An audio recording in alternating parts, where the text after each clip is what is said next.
This is the third lecture regarding robots, AI in teams. And in the third lecture we will give more attention to the application of the theory which has been discussed in parts 1 and 2. But I have to discuss a little bit more about system theory. As I said, system theory is based on input, process, functions and output.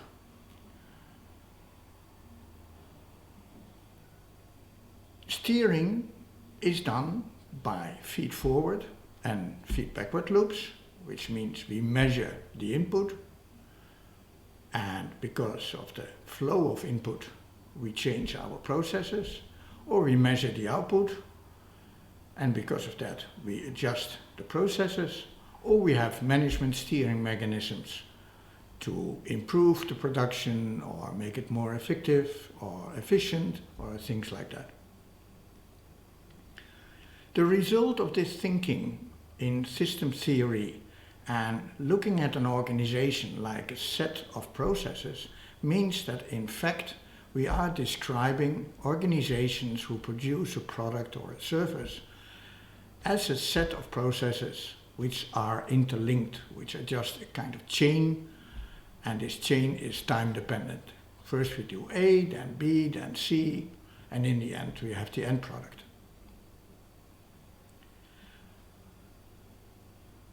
What happens then is that the communication in that chain will be one-to-one, because the communication will be from interlinked processes.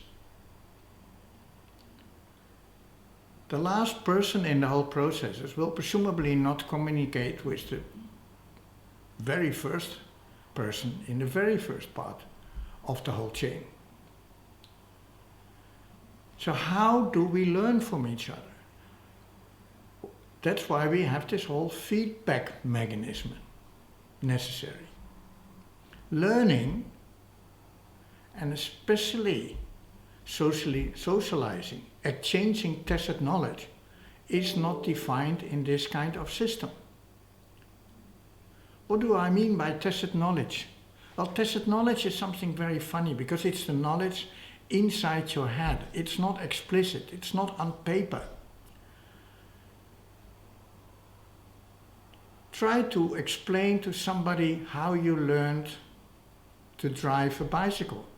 And how does a bicycle stay stable when you drive and becomes unstable when you are standing still? There's a lot of physics behind it. But is it clear for everybody? No, it's inside your brain. Tacit knowledge is about 70% of all the knowledge people have.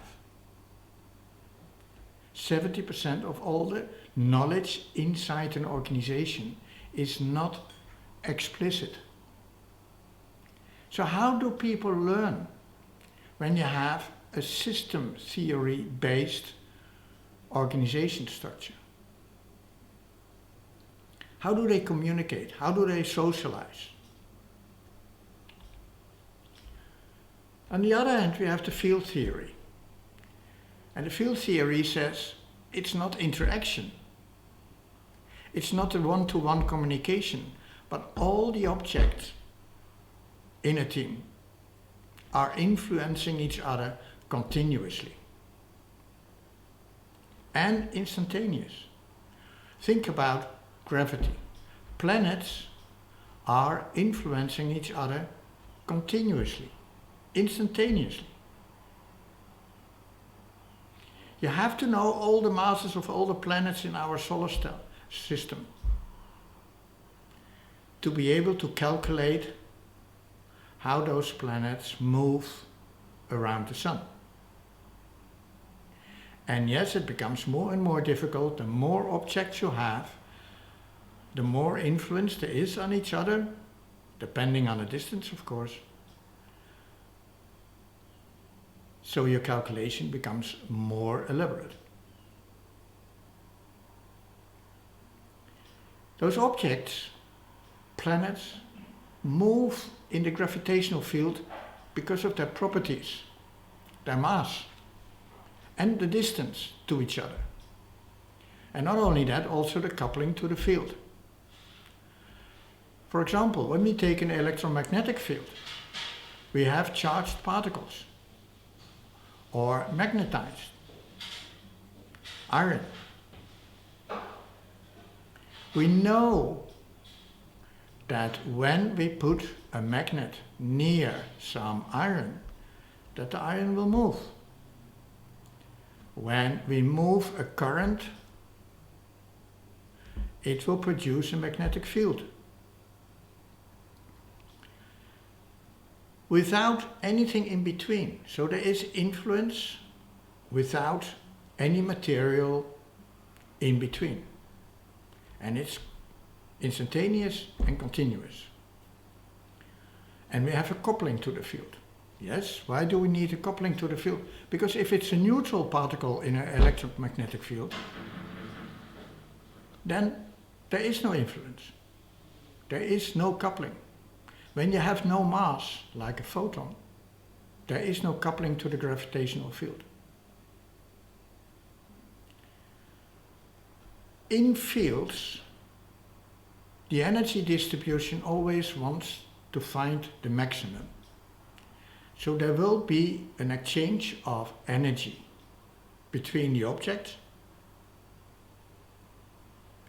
to get a better distribution of energy. And these changes can change the properties, the qualifications of the objects.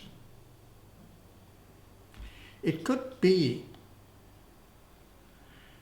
for example with Mars, that two planets are coming so close to each other in the field that from a point of energy distribution it's better that they really get together and form one planet. In electromagnetic fields, it could be that two atoms with different charge values come so close to each other that they will start exchanging electrons. That's all because we think in fields where exchange of energy is being done because of the optimum energy distribution in the field. But when we say that capital is energy, as we explained in the theory part, this means that we are changing capital, and this could be human capital.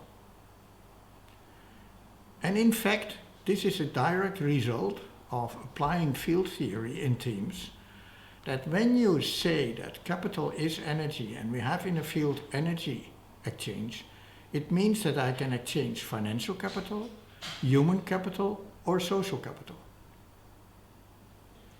So the learning is then a result of the exchange of between humans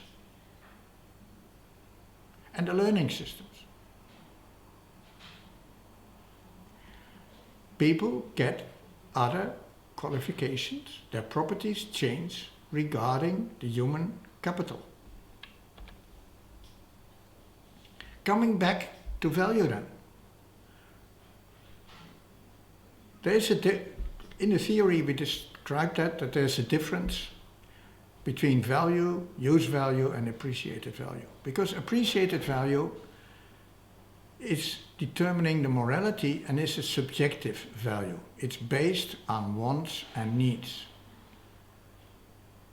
The use value was the economic value necessary for buying or trading. And value is the value of the property of the object. Now, appreciated value is time dependent because the need and want is something which is based on expectations for the future by humans, not by machines. As I said in the theory, humans can use the time coordinate.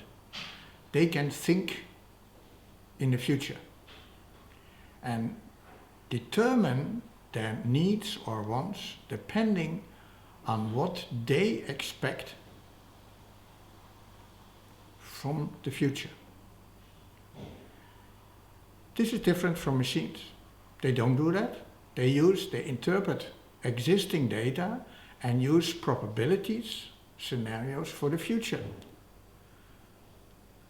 So they don't develop needs and wants in the same way as humans. It's not a subjective process, it's a rational process based on the probabilities. As a result, machines, intelligent machines, cannot have morality. What they do is when they work in a team together with humans, they have to accept the appreciated value set of those humans in that network to be able to operate.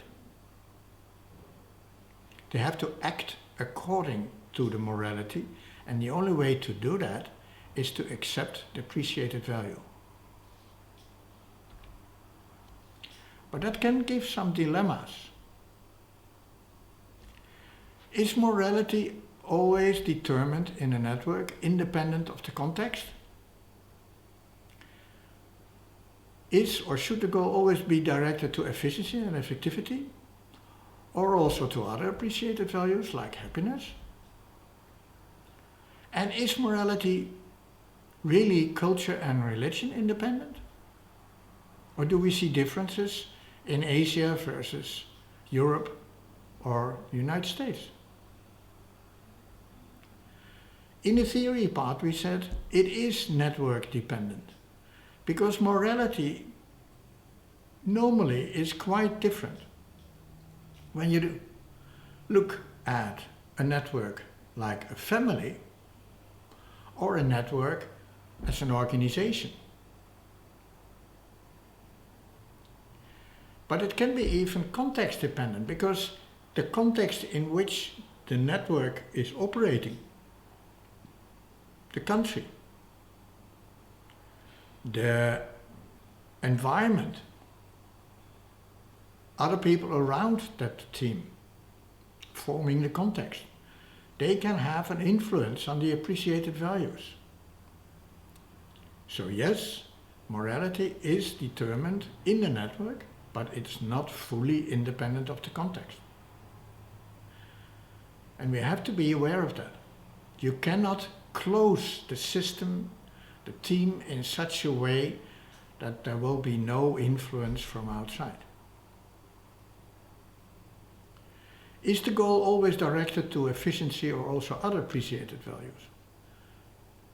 Well, this is a very good point, because when you think about an organization of a set of processes where people are just there because of the function they have to perform, and this function needs a certain qualification, then you are not interested in happiness, because you're interested in effectivity and efficiency. On the other hand, when you think in terms of a field where people are influencing each other continuously, which means that one person in a team could influence all the others when there's no happiness, for example, which could influence the productivity, efficiency of that one person, what kind of effect does it have on the whole team? And we know this when we see teams who do have to cooperate to fulfill the goal of the team. So in fact, that when we have teams where not each person has his own process and performs its own process in a kind of chain, but where we have a team who is working together to fulfill, then it's a different story. So maybe we should not have an HR recruitment process or looking at robots with AI in teams only from the point of view of necessary qualifications for the fulfillment of a goal, but maybe we should look also more how we could maybe change the influence or use the influence in a positive way by looking also at the role people are playing in a network. So when there's a leader with a lot of empathy, we can see that the team is performing better. Why? That could be very important for the performance of the team. And that could also be important when we start introducing intelligent machines. Although we say that there's no morality for intelligent machines, we still have to take into account that every object in the team will influence each other. So what qualifications do we need for an intelligent machine to operate in a team? The third dilemma is whether morality is really culture and region independent. I worked together with somebody from the United States, and we had long discussions about that. And as you have seen in my resume, that I also worked in China, and I had the same type of discussions there as well. And what we saw is that the United States, for example, the family network, has a completely different role than in Europe. Family and religion in Europe were very much interlinked, and religion had a lot to say about the set of appreciated values in families. For example, having kids.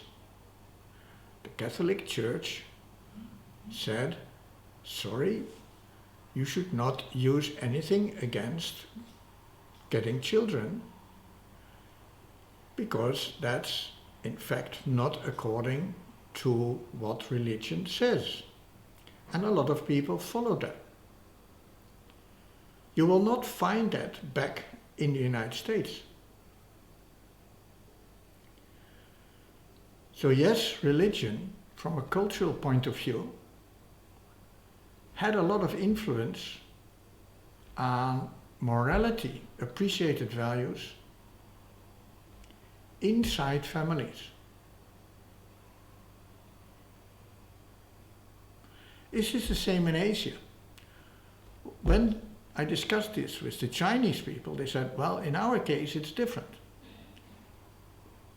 For two reasons. One, the type of religion we have is not a type of religion which is giving values in that way to families.